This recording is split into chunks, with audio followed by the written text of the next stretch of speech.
Alliance Assurance, plus qu'une assurance, une alliance.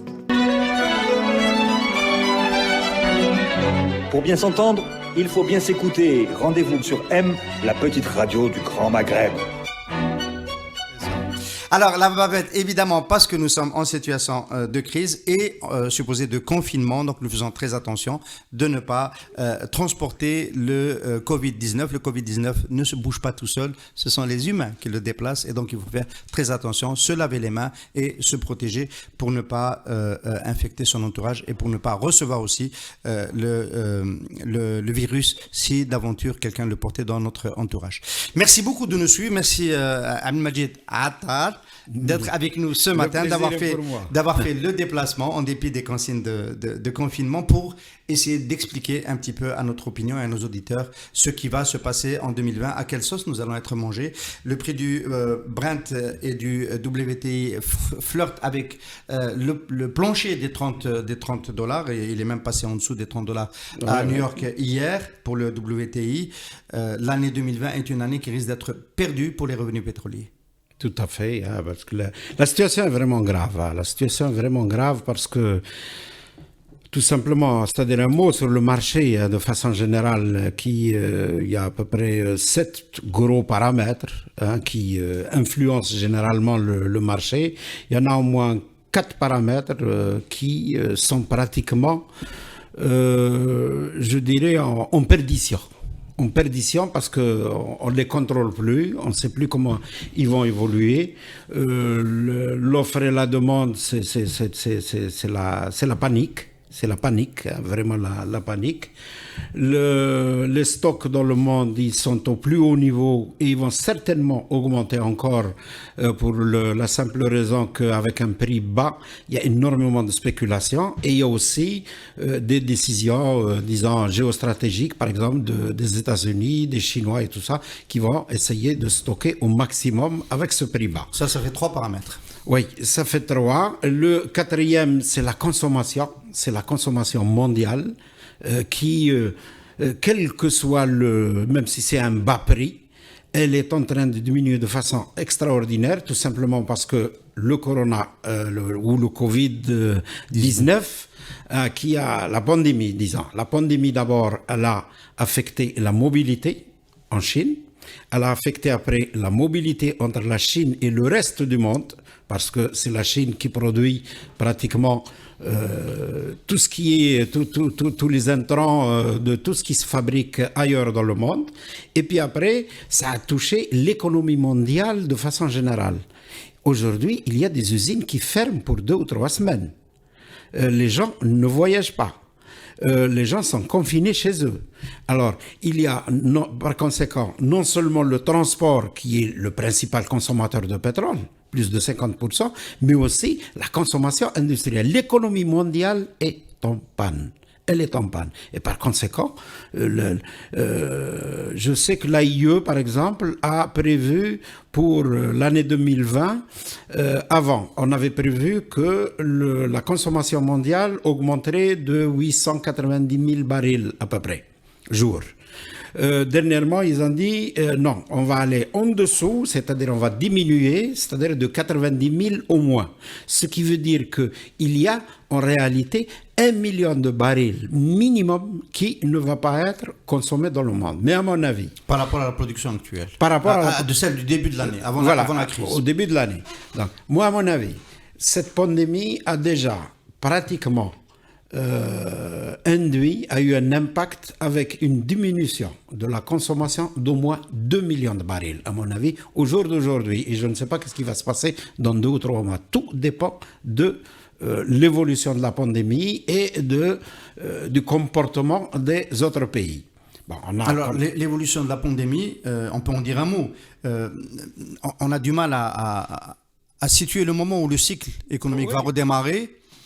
Il ne démarrera pas tant qu'on n'aura pas mis en place ou tant qu'on n'a pas un signe vraiment positif qu'il y a une sorte de décrue en quelque sorte en matière d'affection. Alors justement, etc. est-ce qu'on n'a pas quand même quelques indicateurs qui peuvent nous laisser comprendre un peu comment fonctionne cette pandémie? La Chine, parce que tout est parti de là. Oui. On voit que les mesures de confinement drastiques que le gouvernement chinois a pris, une fois qu'il a pris du retard pour les prendre, une fois il a réalisé qu'il était en face d'une crise grave, ont donné des résultats. Il y a eu l'inversion de la courbe il y a 15 jours. Moins de cas déclarés, de nouveaux cas déclarés, et la décrue est en train d'opérer. On a revu des jeunes Chinois repartir à l'école, et on s'attend à ce que l'activité économique, y compris dans la province de Hubei, où tout a démarré, revienne. Donc, on peut dire que le cycle, le pic et la décrue, c'est 2 mois et demi, dans un pays qui n'était pas préparé.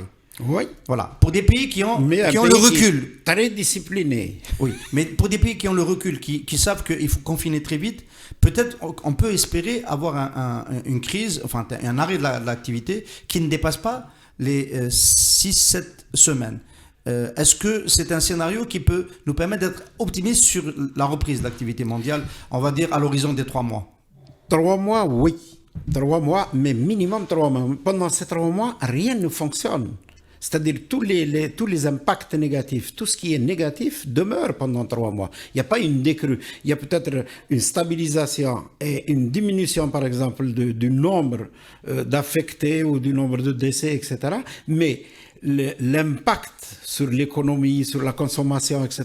est le même. Il reste pendant 3 mois. Et puis après, il y a la reprise. La reprise, elle ne se fait pas comme ça, en un claquement de doigts. Il faudra minimum 3 autres mois pour que les choses redeviennent normales. C'est pour ça qu'on parle d'un semestre pratiquement.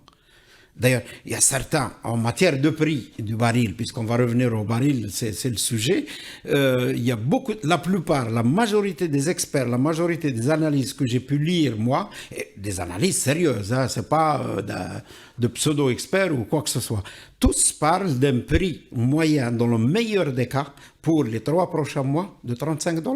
Un prix moyen.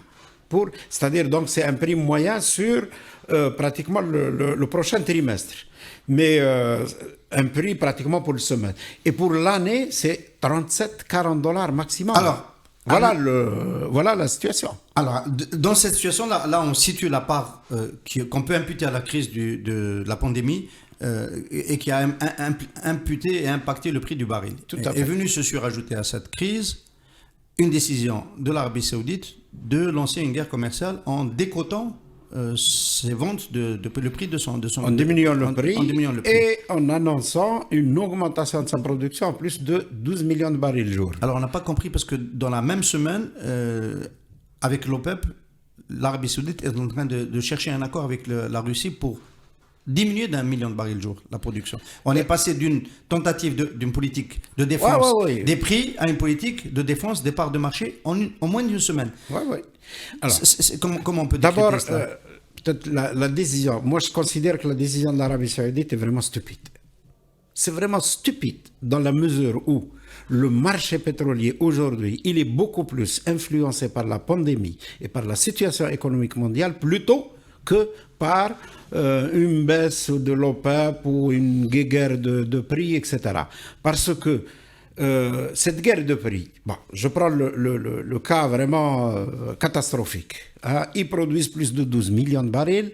Les Émirats ont décidé aussi qu'ils allaient augmenter en avril aussi des millions de barils. La Russie, elle a dit, je peux produire aussi 500 000 barils. OK, mais qui va acheter ça? En fait, ça va partir à un certain moment chez les spéculateurs, dans les stocks, etc. Mais le monde n'a pas besoin de cette surproduction. C'est ça le... Puisqu'on est déjà en situation de surproduction. Puisqu'on est en situation de surstock, surproduction et nettement moins de consommation. Pratiquement en courbe ascendante. Bien. Donc, la Russie, juste une seconde, la Russie a refusé de baisser sa production parce qu'elle a tenu la même analyse, mais dans l'autre sens. La Russie a dit, ça ne sert à rien de diminuer d'1 million de barils jour la production. Moi, je crois qu'elle avait raison. Parce que ça ne servait à rien dans le contexte. Parce que ça ne servait à rien. C'est pas ça qui aurait changé les cours. Voilà. Il y a ça, et puis il y a aussi le fait que la Russie, son budget, c'est $42, hein, le baril. Elle n'avait pas besoin de plus. À l'époque, il ne faut pas oublier qu'à la veille de la réunion de l'OPEP, le baril était à $51. Il était à 51. Il avait déjà perdu oui, il avait une déjà quinzaine perdu de dollars de 68. Le 2 janvier, il était à 68. Voilà. Il est descendu à un certain moment, et puis après il est remonté. En fait, il était flottant. Mais je sais qu'à la veille de la réunion, il y avait un espoir, c'est-à-dire de maintenir le prix, je dirais, entre 45 et 50 dollars. Voilà. C'est la décision saoudienne qui a précipité en 48 heures, il a perdu 15 autres dollars, il était à 35. Voilà. Donc, la Russie, elle a refusé parce qu'elle savait probablement que ça ne servait à rien, parce que 42 dollars, c'est son budget. Et puis, il ne faut pas oublier que la Russie, elle a un fonds souverain. Il y a beaucoup de gens qui ne citent pas ça, 150 milliards de dollars qu'ils ont dans une cagnotte. Ils peuvent résister. D'ailleurs, ils l'ont déclaré. Le président de Rosneft, je crois, il a déclaré que la Russie pouvait se contenter pendant 2 ans au moins d'un prix pratiquement entre 25 et 30 dollars. C'est peut-être pas. C'est un fonds un peu comme celui que nous avait le fonds de réserve des recettes. C'est plutôt. C'est pas tout à fait. Le fonds souverain, c'est pour faire des investissements. Voilà, c'est plutôt une cagnotte. Une cagnotte qu'autre chose. Voilà. Donc c'est ça. L'Arabie Saoudite aussi, là aussi. Mohamed Ben Salman la décision est stupide, c'est bien de le rappeler, mais peut-être qu'elle a une cohérence qu'on ne connaît pas un peu. C'est stupide, mais le gars ne doit pas être aussi stupide que ça. Donc, il doit y avoir quand même des dessous. Moi, je suis en train de penser à 2 choses. Soit une alliance avec les États-Unis, quelque part, pour mettre à genoux l'Iran et la Russie. L'ennemi... Sauf qu'on vient de voir ici, la Russie peut résister. La Russie peut résister. Donc il reste l'Iran. Même l'Iran, à mon avis, il peut résister malgré sa pandémie aussi. Lui, il est gravement touché, mais je suis certain qu'il peut résister beaucoup plus longtemps et mieux que l'Arabie Saoudite elle-même. Alors, on a eu un point de vue différent qui a circulé, qui laisse entendre que c'est peut-être Mohamed Ben Salman n'est pas content de la solidarité des Républicains avec lui, parce que les affaires continuent de le poursuivre, notamment dans le cas de l'assassinat du journaliste Khashoggi, et qu'en fait, c'est tourné contre les États-Unis, cette décision. Parce que ça peut toucher le pétrole. J'ai évoqué une hypothèse. La deuxième hypothèse, c'est effectivement, c'est le prince qui, d'une pierre deux coups, il s'attaque pratiquement à son ennemi juré à côté, c'est l'Iran. Il veut mettre à genoux, de toute façon, c'est son objectif. Ça fait plaisir aux USA. Il menace la Russie pour la faire revenir à la table de négociation, bien que ça ne servira pas à grand-chose, et aussi pour le gaz de schiste. Il ne faut pas oublier, le gaz de schiste, eux, et la Russie et l'Arabie Saoudite ont tout intérêt à ce que le pétrole de schiste, pétrole et gaz de schiste, les deux, soient mis à genoux. Donc, c'est leur objectif aussi. Donc, quelque part, maintenant, qu'est-ce qui est... Mais moi, je pense qu'on peut pratiquement mettre ces 2 hypothèses pratiquement dans le même. Ça doit être ça qui est derrière un petit peu la déclaration de l'Arabie Saoudite. Alors, on a vu les capacités d'existence de la Russie, on a vu, tu nous dis que l'Iran est en mesure de résister. Le pétrole de schiste américain... Alors, pétrole de schiste, c'est vraiment... c'est quand même... Il ne faut pas oublier d'abord que le pétrole de schiste et le gaz de schiste, avec l'évolution, il a connu déjà plusieurs crises depuis 2014. Une première en 2014 où très rapidement ils ont arrêté 15% des puits en production, ils ont perdu pratiquement 30% de leur production et tout. Mais par la suite, grâce à des économies, grâce à de nouvelles technologies, etc., il a su revenir sur la scène et, tiens-toi bien, il est passé... on produit aujourd'hui, enfin les USA produisent 8,5 millions de barils par jour, non conventionnels. Donc 4 millions sont venus depuis 2016. De 2016 à 2019, ils ont augmenté de 4 millions. Notamment parce que l'OPEP et la Russie ont eu le fameux accord d'Alger. Exact. C'est l'OPEP+, c'est l'accord de l'OPEP+, de 2016 qui a rendu service au pétrole de schiste américain et qui est revenu. Et c'est peut-être ça. Et là, pour le sortir du marché, il faudra si on reste sur 35 dollars sur l'année en moyenne. On ne le sortira pas. On ne le sortira pas totalement, du moins. Pourquoi ? Parce que d'abord, il s'est adapté. il y a au moins la moitié de la production de pétrole de schiste qui est capable de résister à un prix de 35-40 dollars. Deuxièmement, une chose que peut-être peu de gens savent, mais au moins 50% de la production de pétrole de schiste, elle est hedgée. Enfin, c'est une vente, c'est un hedging. Qu'est-ce que c'est le hedging? C'est une vente, comment on dit à tempérament. À tempérament. C'est-à-dire à l'avance. À l'avance, oui. C'est-à-dire qu'elle est placée, elle est vendue à des clients à un prix fixe, sur une durée. Si le prix est supérieur, c'est le producteur qui perd. Si le prix est inférieur, c'est l'acheteur qui... Les échéances, les termes, 3 à c'est 6 mois, 3 à ça 6 dépend. mois. Ça dépend des contrats et des producteurs. Ça ne peut Je pas ne aller connais au-delà pas parce les- qu'on perd la visibilité. Bah oui, surtout pour le pétrole de schiste et puis surtout dans un contexte actuel. Je rappelle qu'on a failli le faire en Algérie en 1998 pour le gaz. Parce qu'on était HS, il n'y avait pas d'argent, il n'y avait plus. On y avait pensé, moi j'étais à l'époque à Sonatrach, et on avait envisagé la possibilité de vendre du gaz à l'avance, c'est-à-dire à un prix à l'époque. Faire un contrat par exemple de 6 mois ou d'1 an de livraison à un prix. Si le prix monte, on perd. Si le prix baisse, eh ben c'est le client qui perd. Et le gaz de schiste, une bonne part, je dis 50% d'après ce que j'ai lu dans différentes revues américaines, il est vendu à 56 dollars. Il était vendu déjà à l'avance à 56 dollars. Donc la guerre des prix ne va pas affecter, 3 mois, 6 mois, ne va pas affecter une partie de la production de, non, elle de pétrole affectera de schiste. une partie qui n'est pas encore vendue. Mais au bout de 3 mois, moi je pense qu'au bout de 3 mois, le gaz de schiste, lui, il va certainement, le pétrole de schiste, pardon, la production va diminuer. Parce qu'ils ont commencé déjà à bouger. Hein, et les producteurs, ils ont demandé aux sociétés de services de baisser de 25% les services. Ils envisagent d'arrêter certains puits, etc. Et là, c'est une autre forme de crise qui touche de plein fouet l'industrie pétrolière américaine. Hein. Alors, on a bien compris que le gaz, la crise de la pandémie Covid-19 est un facteur déclenchant de cette crise. Au début de l'année, on a rappelé c'était 68, mais on était quand même dans une structure déséquilibrée de marché, où l'offre était supérieure à la demande. Bon, il aurait y avoir un ajustement. La question, c'est qu'est-ce qui va rester de cette crise? Est-ce qu'il ne va pas y avoir des changements de comportement des consommateurs dans la mobilité, par exemple, on parle de démondialisation, on parle de relocalisation des sites de production, donc peut-être moins d'utilisation donc des transports maritimes. On parle, y compris dans l'aéronautique, peut-être qu'il y aura moins de voyages.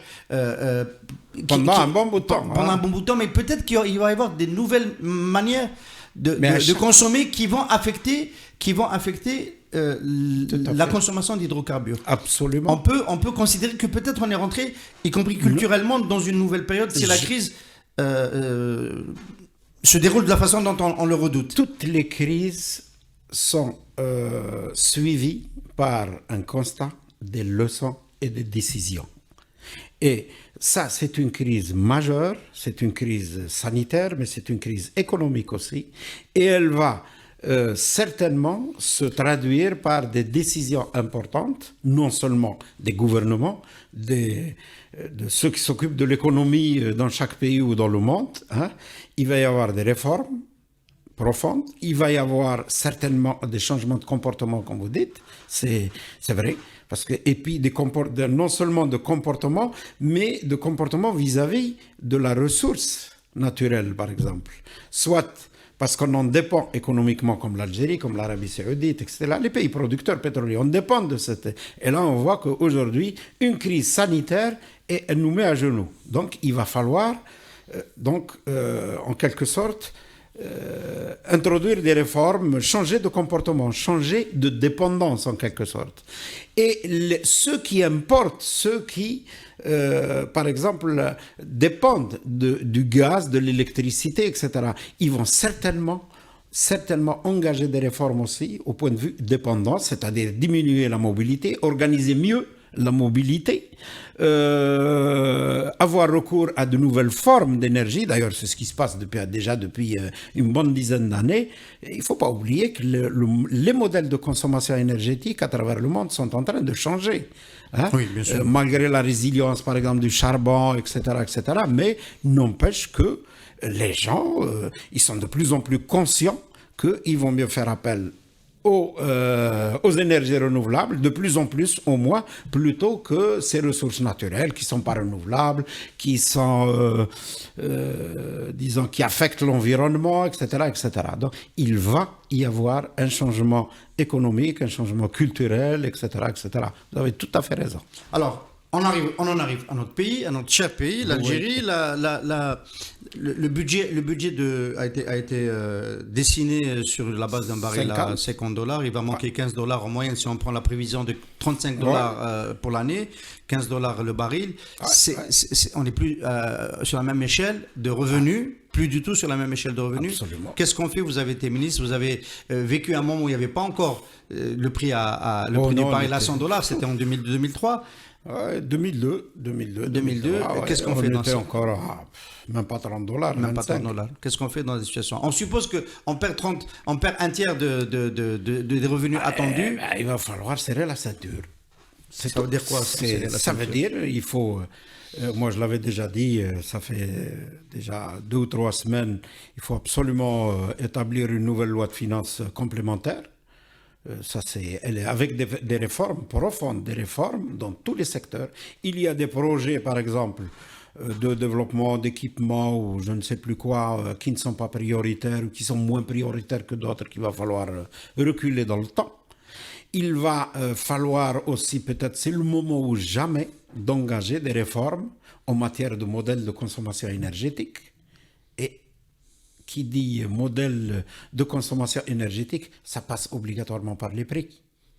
Il n'y a rien à dire. Dans les prix, ce n'est pas un sujet tabou. À Radio 1, il y a que le porte-monnaie. Il y a des auditeurs qui nous le reprochent, mais c'est pas moi. C'est quelque chose qu'on dans les différents produits énergétiques, carburant, électricité, gaz, eau, donc les fournitures. Par où on devrait commencer et comment on devrait agencer cela? On devrait commencer par la mobilité, c'est-à-dire les carburants. Les gens, peut-être, il va falloir... évidemment, il faudra aussi mettre en place, c'est-à-dire une organisation pour assurer quand même un minimum de mobilité pour les gens à travers les transports communs, etc. Ou donc, une hausse des prix du carburant tout de suite avec la loi de finances complémentaire pour essayer de récupérer une partie des gains perdus à l'export, c'est ça? D'autant plus qu'on va consommer moins. Déjà, on consomme moins en ce moment, je suppose, à travers... Parce qu'on va être touché comme tous les autres pays. On va consommer moins pendant quelques semaines. Il y a des économies et ça, c'est une économie qui permet peut-être d'exporter un peu plus si jamais... Et moi, je pense qu'on peut. L'Algérie peut exporter plus de gaz, elle peut exporter plus de produits pétroliers vis-à-vis du marché européen. Si elle gaspille moins dans son consommation domestique. Voilà, si on gaspille moins. Si on augmente les prix, on consommera aussi moins. Et puis, de toute façon, il faudra faire en sorte de toucher plutôt les gaspilleurs et non pas ceux qui consomment juste pour vivre, juste pour travailler, pour assurer en quelque sorte leur survie. Il y a des modèles qui permettent tout cela. Ça, c'est une réforme. Maintenant, il y a d'autres subventions. Tout le monde gaspille un petit peu quand même avec l'automobile. Tout le monde, non. Tout le monde peut-être avec l'automobile. Il n'y a pas que l'automobile. Il y a aussi, par exemple, le transport en commun. Ça, c'est pas du gaspillage, au contraire. Le transport en commun, c'est plutôt de l'économie. Hein. C'est de l'économie. Alors, l'électricité, sur l'électricité? L'électricité, par exemple, aussi. Il va falloir quand même... je sais pas moi, appliquer au moins une augmentation graduelle dans le temps, qui puisse se faire sentir doucement. Hein. Il ne s'agit pas de doubler le prix ou de l'augmenter de 30 ou 40% comme ça en une seule fois. Non, pas du tout. Alors, on fait le point régulièrement, en général... une fois, voire 2 fois par an sur la conjoncture pétrolière et énergétique sur Radio 1 depuis plusieurs années. À chaque fois, cette problématique du système du modèle de consommation qu'il faut modifier et l'utilisation des tarifs comme moyen de le modifier, vous venez de le répéter, il n'y a que le portefeuille qui peut changer les habitudes de consommation, permettre notamment à l'électricité solaire peut-être de faire son décollage en Algérie. Question qu'on a toujours posée. À la fin des années Bouteflika, on disait qu'il n'y avait pas assez de légitimité pour que les gouvernements de Bouteflika engagent ce type de réforme. C'est encore le cas avec le gouvernement de Gérard. On ne le voit pas engager des réformes de ce type-là. Enfin, je ne sais pas ce que vous en pensez, Abdelmajid Attal, mais moi, je pense qu'il peut, dans les conditions actuelles, parce que les gens sont maintenant sensibilisés quand même sur la gravité de la situation. Hein. Et si on ne le fait pas, écoutez, on va droit au mur. Hein. On va droit au mur, il ne faut pas se cacher la réalité. Moi, je pense que, je ne sais pas, quand je regarde. Dans son programme électoral, il n'y avait rien de la sorte. Hein, non, il n'y avait rien de la sorte, bien sûr, parce qu'il avait. Cette fois, je parle de Tebboune. Hein. Oui, il fallait d'abord se faire élire. Et on ne peut pas se faire élire en disant aux gens, voilà, je vais augmenter l'essence, l'électricité, le gaz, etc. Et le pain. Si, on peut se faire élire. En Algérie, on peut se faire élire si on est porté par Ahmed Gaïd Salah à la magistrature suprême. C'est pas un problème. Mais même avec ça, quand même. Il faut faire attention dans le programme.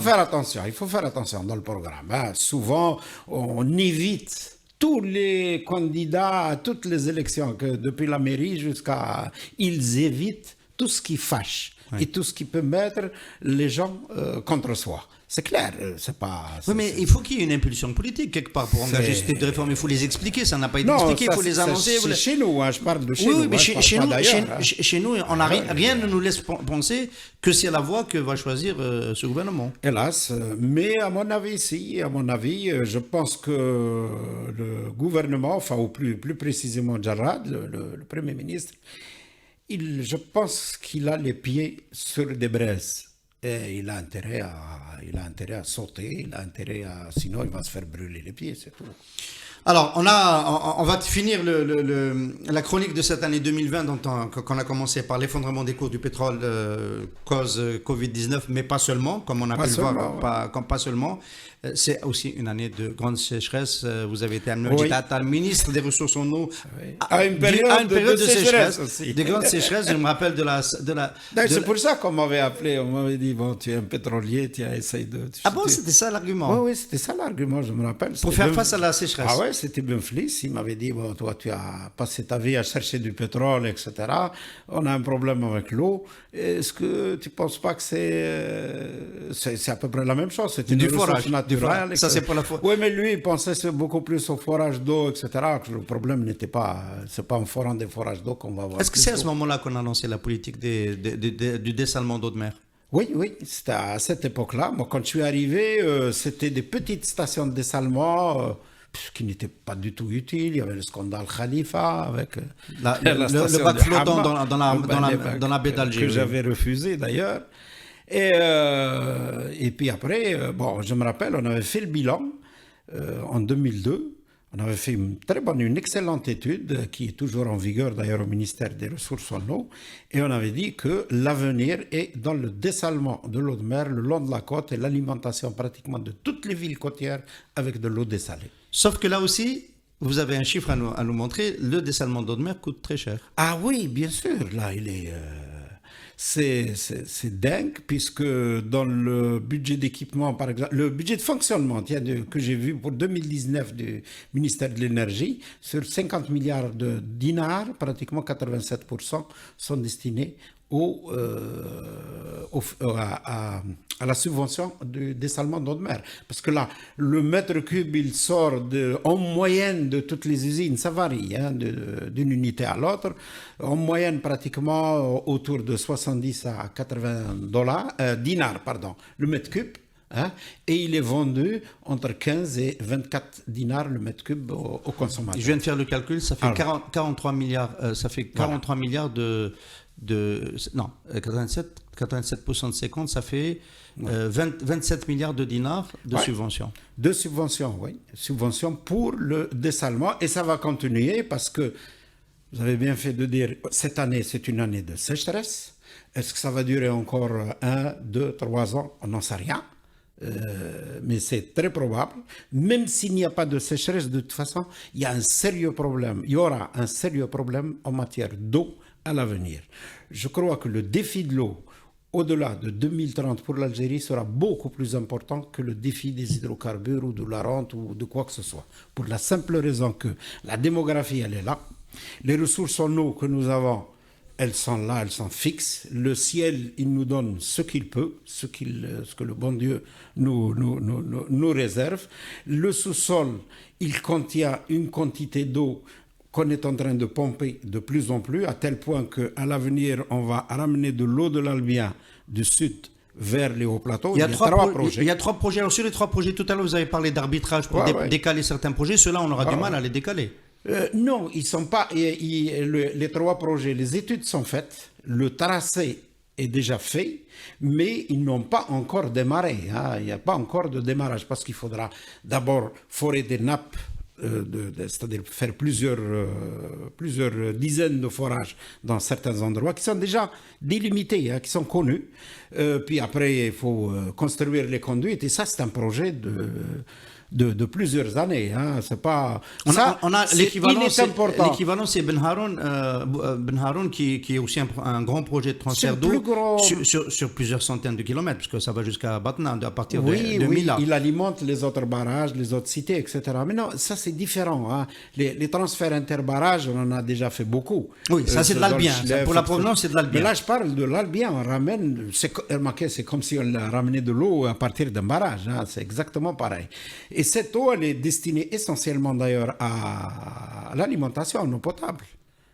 Donc elle ne répond pas à la question de la consommation de l'eau pour l'agriculture. 70% de l'eau est consommée dans l'agriculture. Et sur ces 70%, 50% aujourd'hui sont perdus par évaporation. Pourquoi?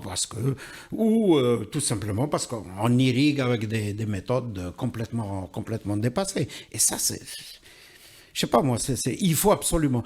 L'économie d'eau à l'avenir va être plus importante que l'économie d'énergie. Oui. Voilà. Donc c'est un sérieux problème, comme je l'ai dit. C'est toujours les mêmes quantités d'eau. Le besoin va augmenter avec la démographie. Le besoin va augmenter avec la nécessité d'augmenter les surfaces irriguées. On prévoit, je crois, d'augmenter de 2 millions d'hectares de surfaces irriguées d'ici 2030. Et 2 millions d'hectares, c'est plusieurs milliards de mètres cubes d'eau dont on aura besoin. Et on ne peut les prendre que de l'Albia ou des ressources souterraines qui existent ici. Les ressources, les précipitations, elles suffisent tout juste à l'alimentation en eau potable. Et à ce moment-là, ça veut dire que toutes les villes côtières pratiquement devront être dessalées. Si on fait du dessalement, on consommera plus d'énergie. Pour le moment, sauf si on combine au solaire, on le fait au électrique. L'électrique, c'est le gaz. Et je ne sais pas. Pour le moment, c'est le gaz. Aujourd'hui, on peut dessaler. Aujourd'hui, on peut dessaler de l'eau avec des panneaux photovoltaïques pour une petite unité, pour alimenter peut-être une maison ou un petit lot comme ça, etc. Mais alimenter une ville comme Alger avec 400 000. Je crois, c'est 400 000 ou 600 000. 600 000 ça a dû bouger, mètres cubes par jour. Ça a dû bouger. Écoutez, là, je vois mal quel est le champ de panneaux photovoltaïques ou une autre forme d'énergie solaire qui puisse fournir la puissance d'électricité pour faire tourner les stations de dessalement qui doivent générer. Bien sûr. Parce que le coût de l'eau dessalée, c'est un petit peu comme le ciment. Le ciment, le prix de la tonne de ciment, je crois que 60% c'est le prix du gaz. Et l'eau dessalée, c'est à peu près ça aussi, sans compter le transfert après, parce que vous dessalez et après vous transportez, vous distribuez, il y a un autre coût qui vient après.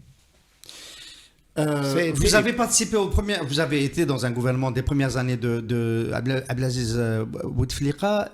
On dit qu'il a eu la baraka, mais en fait il a eu la baraka un peu plus tard. La pluviométrie est arrivée un peu plus tard, le prix du pétrole est monté un peu plus tard. Mais pendant le premier mandat, c'était difficile. Non, c'était quand même, effectivement, il y a eu la baraka à partir de 2002 ou de fin 2002-2003. Il a commencé à pleuvoir, effectivement. Le prix a commencé à monter. Et on n'a pas la même chose avec le président actuel. C'est exactement à ça que je voulais en arriver. L'Abdelaziz démarre de la pire des manières. En 2020, on a droit à la totale. C'est un bon test. Et il va falloir vraiment...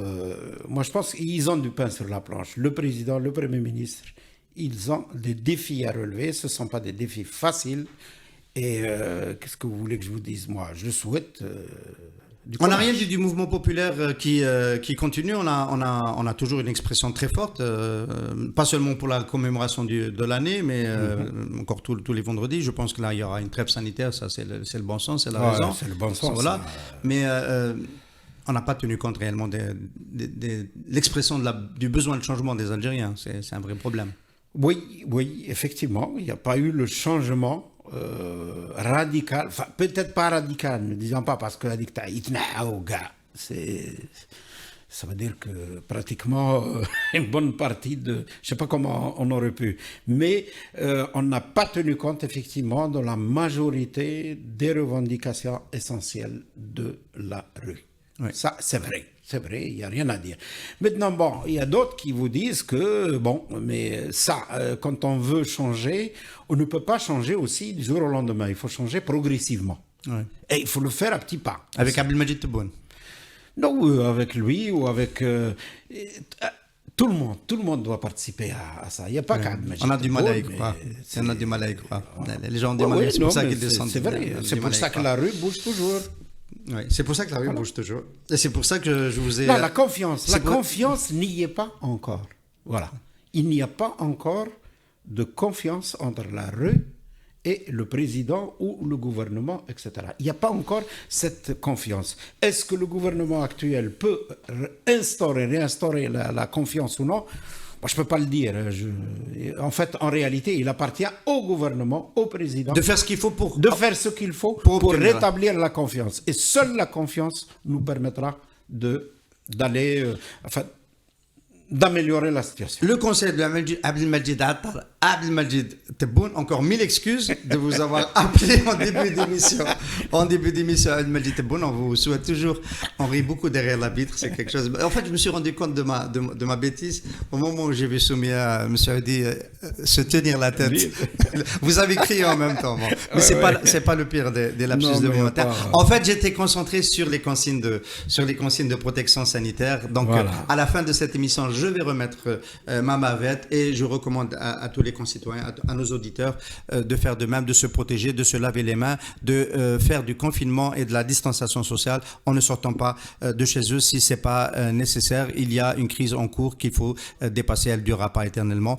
Elle sera d'autant plus courte si nous sommes civiques dans notre comportement. Sinon, vous pouvez toujours nous suivre sur radio-m.info et sur nos différents réseaux sociaux, YouTube, SoundCloud, Google pour les podcasts, vous allez les voir rapidement, Facebook, Twitter et Instagram. Merci beaucoup d'être avec nous. Merci Abdelmadjid Attar. Alliance Assurance, plus qu'une assurance, une alliance. Pour bien s'entendre, il faut bien s'écouter. Rendez-vous sur M, la petite radio du Grand Maghreb.